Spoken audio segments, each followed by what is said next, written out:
जय मां दुर्गे। तीसरा अध्याय।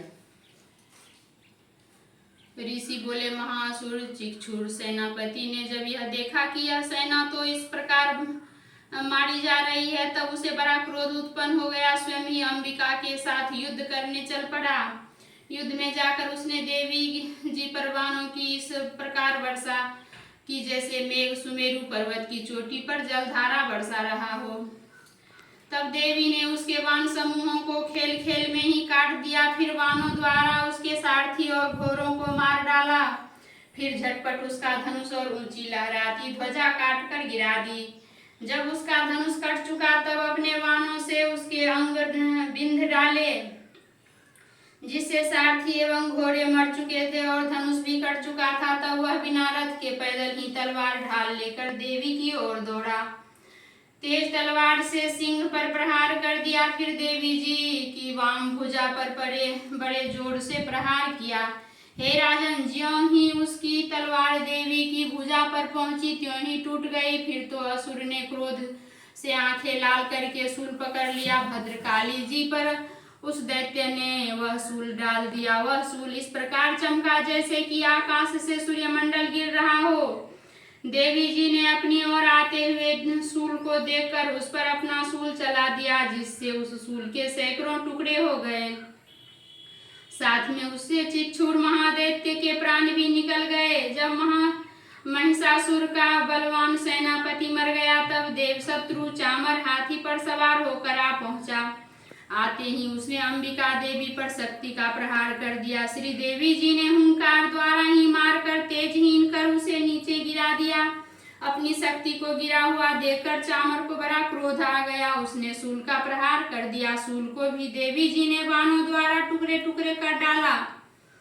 तब सिंह भी उछलकर हाथी के मस्तक पर चढ़ बैठा। तब फिर दैत्य के साथ भुजा युद्ध करने लगा। वे दोनों परस्पर लड़ते लड़ते उस हाथी से नीचे पृथ्वी पर आ गए।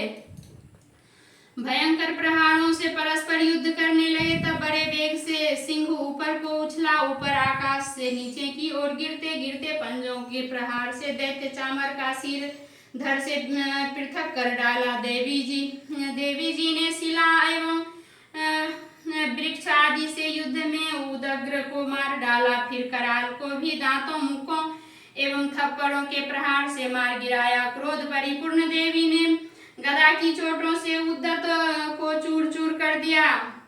भिंडीपाल शस्त्र द्वारा, वास्कल बाणों द्वारा अंधक एवं ताम्र को यमधाम शीघ्र भेज दिया। तीन नेत्रधारिणी परमेश्वरी ने उग्रा से उग्र वीर्य महाहनु नाम के दैत्यों को त्रिशूल द्वारा मार दिया। तलवार से बिडाल का सिर धड़ से अलग कर दिया। दुर्मुख इन दोनों को बाणों द्वारा यमपुरी पहुंचा दिया। इस प्रकार अपनी सेना का नाश होता देखकर भैंसे का रूप बनाकर महिषासुर देवी के गणों को डराने लगा। कुछ एक गणों पर अपने थुथुनों से प्रहार किया, दूसरों पर खूरों से प्रहार करने लगा। किन्हीं को मूंछ से तोड़ा तो दूसरों को सिंहों से फाड़ा। कुछ एक को वेग द्वारा, दूसरों को सिंहनाद द्वारा, घूमने से अन्यों को श्वास वायु द्वारा पृथ्वी पर गिराया। इस प्रकार देवी सेना को गिराकर वह महिष सिंह की ओर झपटा। ज्यों ही सिंह को मारने लगा, त्यों ही जगदम्बा को बड़ा क्रोध उत्पन्न हुआ। इधर महापराक्रमी महिष भी क्रोध से पृथ्वी तल को अपने खुरों से खोदने लगा। फिर अपने सिंगों से बड़े ऊंचे ऊंचे पहाड़ उठाकर फेंकने लगा। साथ में गर्जने लगा। वेग के साथ घूमने पर पृथ्वी क्षुब्ध होकर फटने लगी। उसने पूंछ से समुद्र पर प्रहार किया, जिससे क्षुब्ध होकर समुद्र और पृथ्वी को चारों ओर से डुबाने लगा। चलयमान होते हुए सिंहों के द्वारा छिन्न भिन्न हुए बादल टुकड़े टुकड़े हो गए। उसके श्वासों की कठोर वायु से उड़ते हुए सैकड़ों पर्वत आकाश से गिरने लगे। इस प्रकार क्रोधपूर्ण उस महादैत्य को अपनी ओर आता देखकर चंडिका उसे मारने के लिए क्रोध में आ गई। कुपित चंडिका ने उसकी ओर पास फेंका और उसके द्वारा उस दैत्य को बांध लिया। तब तो उस महायुद्ध में बंधे हुए उस दैत्य ने अपना महिष भैंसे के रूप का त्याग कर दिया। झटपट सिंह के रूप में आ गया। ज्यों ही चंडिका उसका सिर काटने लगी, तब तो वह तलवार हाथ में लिए पुरुष दिखाई देने लगा। तब शीघ्रता से तलवार ढाल वाले उस पुरुष को अपने बाणों से देवी ने विंध डाला, तब वह एक बड़ा हाथी हो गया। अपनी सूंड से उस महान सिंह को खींचा, फिर गरजने लगा। उसके खींचते समय अपनी खड्ग के द्वारा देवी ने उसकी सूंड को काट दिया।